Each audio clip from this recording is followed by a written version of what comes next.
कोज है, यानी कि ईटियोलॉजिकल फीचर्स, फैक्टर्स और पैथोलॉजिकल फैक्टर्स के बारे में डिस्कस करेंगे। ठीक है, तो एसएलई क्या है? एसएलई है वो मोस्ट कॉमन जो फर्स्ट है मल्टी सिस्टम ऑटोइम्यून डिसऑर्डर, वो है एसएलई।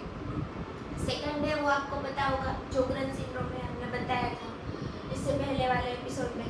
और इसमें से ये जान लीजिए, और ये मोस्ट आईपी है, हाई यील्ड टॉपिक है नीट पीजी और नीट एसएस के लिए।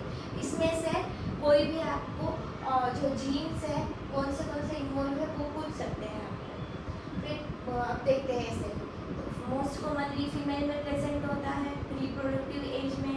अगर मेल में प्रेजेंट है तो वो है उसका पुअर डायग्नोसिस, ठीक है, पुअर प्रोग्नोसिस। तो चिल्ड्रन में होगा तो उसमें 100% रीनल इन्वॉल्वमेंट होगा। ठीक है, अब कोज जानते हैं। कोज में ये एक न्यूमोनिक है, HLA complement deficiency interferon B cells और TLR7। ठीक है, ऐसे इंपॉर्टेंट है। अब इसमें से भी इंपॉर्टेंट क्या है? HLA-DR2 और HLA-DR3 इसका इन्वॉल्वमेंट होता है। फिर कॉम्प्लीमेंट में C1q जो मोस्ट इन्वॉल्वमेंट डेफिशिएंसी है वो इस कॉम्प्लीमेंट की है। फिर उसके बाद C2 और C2-4 डेफिशिएंसी हो सकती है। ये आप एक बार जरा देख लेना, C4 है शायद, C4। इन्वायरमेंटल फैक्टर्स में अगर किसी में जीन फैक्टर्स प्रेजेंट नहीं है और उसके भी ऐसे फीचर्स है तो ये वाले फैक्टर्स रिस्पॉन्सिबल है, जिसमें है OC pills, hormonal replacement therapy, UVB rays, Epstein Barr virus, smoking, vitamin D deficiency and silicosis. ये है इन्वायरमेंटल फैक्टर्स। अब हम जानते हैं एसएलई की पैथोजेनेसिस के बारे में। इसमें क्या होता है कि जो ऑटो एंटीबॉडीज है वो इम्यून कॉम्प्लेक्स बनाते हैं और इम्यून कॉम्प्लेक्स है उसका डिपोजिशन होता है बॉडी के अलग अलग ऑर्गन्स में, और इसके बाद एसएलई होता है। अब आपको पैथोजेनेसिस में ये जानना है कि ये इम्यून कॉम्प्लेक्स कैसे बनते हैं, तो आइए देखते हैं।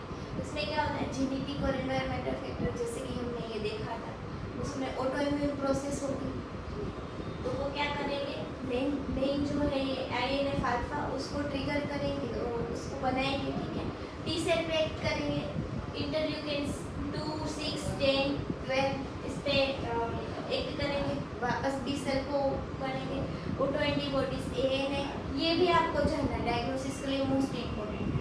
एंटी-DS DNA, anti Smith, SM, anti Ro, anti La, anti phospholipid complex antibody भी बोलते हैं जिसको, तो ये एंटीबॉडी बना फिर ये क्या करेगा, इम्यून कॉम्प्लेक्स बनाएगा। और आपने अगर पढ़ा हो तो टाइप 3 जो हाइपरटेंशन सेंसिटिविटी रिएक्शन है उसमें इम्यून कॉम्प्लेक्स का डिपोजिशन होने के बाद रिएक्शन आता है, तो ऐसे भी है उसका पूरा यही है। ठीक है, और इसके बाद ये अलग अलग ऑर्गन, रीनल, ब्रेन, बोन्स, उसमें स्किन, उसमें जाके इम्यून कॉम्प्लेक्स डिपोजिशन करेगा और डिसीज प्रोग्रेशन करेगा।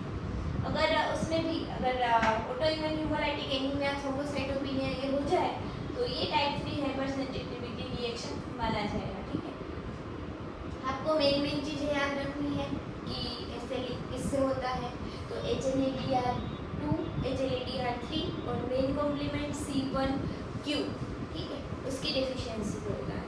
और पैथोजेनेसिस में ये याद रखना है कि एंटीबॉडी होती है, ऑटो एंटीबॉडी, वो इम्यून कॉम्प्लेक्स बनाती है और उनका डिपोजिशन हो जाता है, जिसकी वजह से एसएलई होता है।